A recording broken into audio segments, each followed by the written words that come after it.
That is not how it looks from the outside. Many things are not. Yeah. I miss my children and my grandchildren, including the one I haven't even met yet. Oh, so big. You can't just barge. Oh, I believe I can. Guy, See? it must have been like the worst thing whenever a Roman wanted to come to your home, because I instantly want him to get that. You can ask me for money if you ever need it. How can you say that? It's quite common. I've seen many parents entirely dependent on Your father would sooner die than take your blood money. I know you are ashamed of me, but your decision is irrational. Rome will continue to collect taxes no matter what. Did you come here to justify yourself? No! Oh. The things I thought I knew to be true. Are you in Yeah. trouble? Do you think that impossible things can happen? Yeah. That overturn the laws of nature? You never even asked about your sister? She looks well. Goodbye, Nima.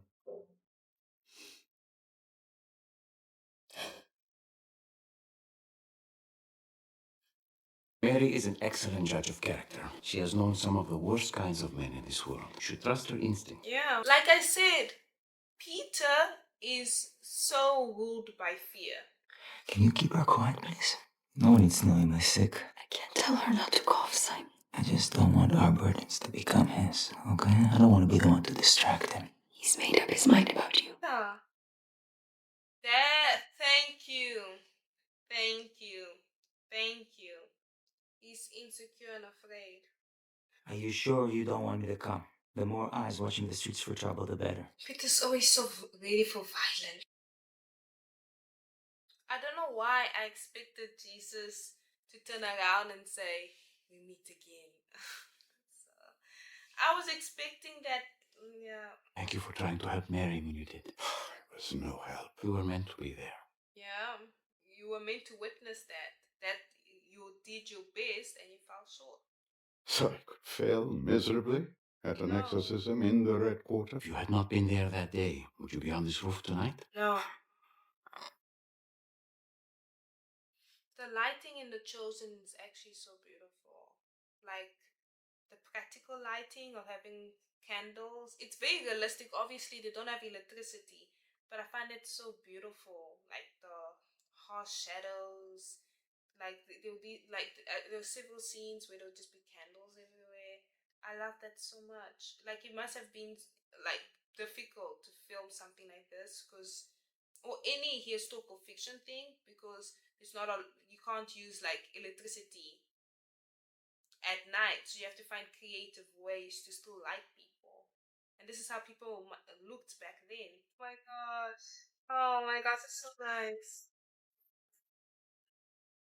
The humility, this Pharisee, like literally his wife described him the Pharisee of Pharisees. So many people have respect for him. The amount of humility for him to put his knowledge away is actually so convicting. Like all that he has known, he's probably studied the scriptures inside and out. He gave teachings in the first episode. People highly respect everything he says, and he's just received his humility is so convicting. Then what is born again? Yeah. I hope you don't mean return to the womb, because that would be a problem for me.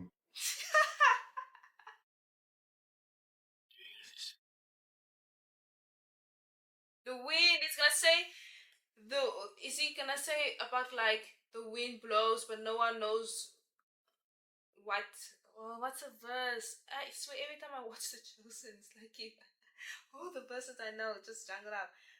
Wait.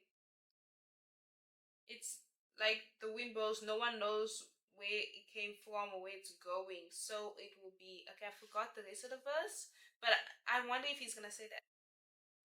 Mind is consumed with thoughts of what a stir these words would cause among the teachers of the law. I love the way the camera is just kind of moving around them. Like if it was the typical over the shoulder shot. Jesus speaks, he speaks, Jesus speaks, he speaks. It would have just been a conversation. But it's almost like if they're making us sing, like going around this new connection that they're building, or as if they're like we are watching this new connection building. I don't know exactly what the meaning behind that decision, that creative decision that the director made, but I like that choice. I feel like if it was just the over the same, over the shoulder, it wouldn't have felt that intimate, because it would be like you only see Jesus, you only see Nicodemus, but you're kind of seeing both of them, and sometimes you see less of Nicodemus and more of Jesus, but then you still kind of see them both at the same time like that, and I love that. It's as simple as Moses' serpent on the pole. Whoever believes in him will not be condemned, but whoever does not believe stands condemned. Have you ever heard anything like this before? This must be John. I swear, if this is John, because this is from John 3:16. I actually can't remember if this is John or not. And then I saw her healed. You are the healer. Follow me, and you'll see more. Join me and my students. It's far greater and more lasting. Is this another one of your born-again mysteries? Well, I know mysteries aren't easy for a scholar. Think about it. Take your time. You can tell me nothing except that I am standing on holy Oh my gosh. I can't stand seeing old people cry in general. holy roof. And I do hope you come with us, Nicodemus. I also do hope, please be a follower. Please. Oh. What are you doing? kiss the sun. Blessed are all who take refuge in him.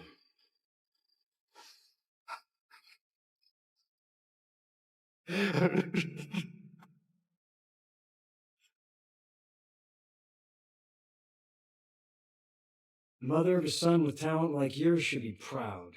She's ashamed that I could use the talent that God gave me against God.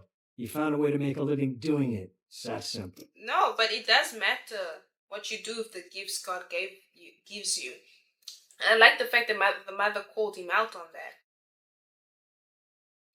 I was about to say, why isn't the Roman soldier going after Jesus? But I don't think he saw. I don't think he saw Jesus. No, he did see Jesus there. Matthew! Finally! Oh. Peter, come down. Yes, follow me. Yes. Do you even know him? Yep. And Yes. let's say the full circle moment. That's all Matthew needed. Come on, Matthew, go. Yes. Let me go. Yeah. You're gonna throw it all away. Yeah. Yes. Bye-bye. Fine. But this is different. I'm not a tax collector. Get used How? to it. Yeah. I'm not welcome at dinner parties. But that's not going to be a problem tonight. You're the host. Oh. All right. That was an amazing episode. Loved it. I loved Jesus's conversation with Nicodemus so much. It felt so intimate. Like they had that. I forgot what that camera movement is. I'm forgetting. I don't think it's called a hero shot. It's not It's not a full 360. I forgot what it's called. An arc. I can't remember anymore. But I love that. I love the use of close-ups. There was a couple of over-the-shoulder shots as well, but it felt so intimate. Like it being so dimly lit, it being at night. They're having that conversation, seeing Nicodemus slowly starting to believe, seeing him ultimately worship Jesus at the end. His mind was blown. That was such a beautiful. I loved seeing like Peter, the way he kind of shows already how he's often ruled by fear. He's so defensive about Jesus. He's so controlling is not. I don't think controlling is the right word, but you can tell that he kind of wants to take hold of the situation. He's putting a lot on his shoulders, a lot of responsibility to protect Jesus, a lot of responsibility to do the right things, and he's not fully surrendering. He's not letting it go. And I love how his wife pointed out that, Jesus is not going to kick you out of your group. You have nothing to be fearful of. You have nothing to be insecure of. Jesus is not waiting for him to mess up. And I like how that was a foreshadowing of how Peter's going to deny Jesus, that, Jesus is not going to kick him out, because Peter, of course, he went through a lot. He was probably disqualifying himself. Obviously that episode hasn't happened yet, but reading the Bible, he must have felt so much pain, and you can kind of see how he kind of ties his identity to his performance, how wow he is as his disciple for Jesus' love, how worthy he is for Jesus' love. And I like how you can get that sprinkled, like it's not that big, but like sprinkled throughout the episodes. I feel like that's incredible writing. Like whoever wrote this like understood the character Peter and truly unpacked it so well. I love that. Again, I have to repeat, I love the interaction with Nicodemus and Jesus. That was absolutely beautiful. I I have no words. Of course, I did also feel for Nicodemus, having his wife, not fully believing as well.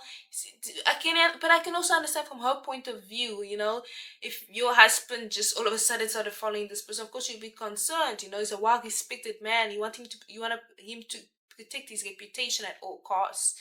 But I like how he's willing to just kind of ignore all the reasons to let go of all those feelings and have the humility to listen to Jesus. I found that so inspirational, so convicting, so beautiful.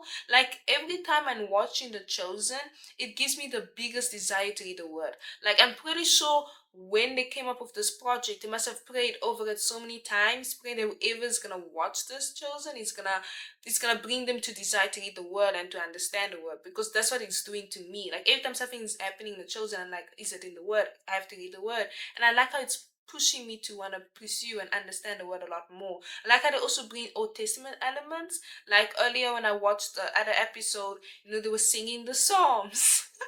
And I love that. I love that. I like how it's actually Psalms that I could recognize. Of course, I can't recognize each and every one perfectly, but I can tell because I read the whole book of Psalms. Whether they're quoting scripture, whether it was with Moses and the bronze snake. I know those stories because I'm currently reading the Old Testament. I'm still trying to reach towards the New Testament, to reread the New Testament.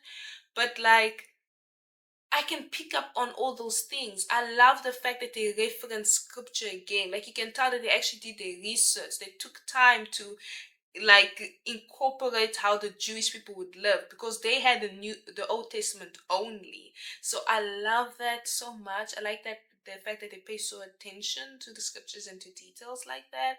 I'm so excited to watch the other episodes. I'd love to hear your thoughts. What did you think of this episode? What are your favorite moments from episode 6 and episode 7? Which character touched you the most? Which scene touched you the most? Were you feeling just as emotional as me about the Nicodemus and Jesus conversation? Are you excited to see Matthew walk with Jesus? I'm so excited. Like I want to see Matthew in full disciple mode. I forgot to also mention, I love this conversation with his mother, where where she pointed out, the gifts and the talents God gives you, what are you doing with it? And I love that, because that's something that God convicted me. It's why, I have the production company from him for him, which is, all whatever we get from God is for God. It's not for any other kingdom but the kingdom. There's only, it's either for the kingdom of heaven or it's not for the kingdom of heaven. There's no in between. And I absolutely love that principle that was given. I found that so beautiful, and I want to hear, is there something that I missed that you want to start a conversation on? I would like to hear your thoughts, and I'll see you at the next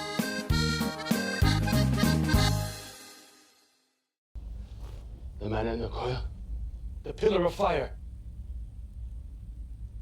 Joshua. This is Moses.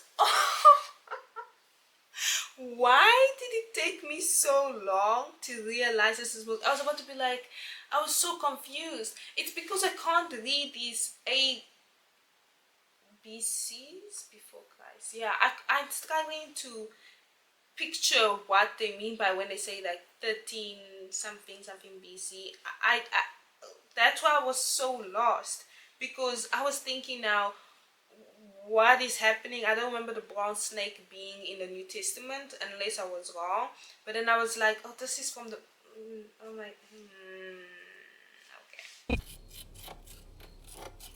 Man, the way I hate removing the scales from fish. I had learned how to cook raw fish from scratch, like taking out the guts and everything, and I always hated like the removing scales part.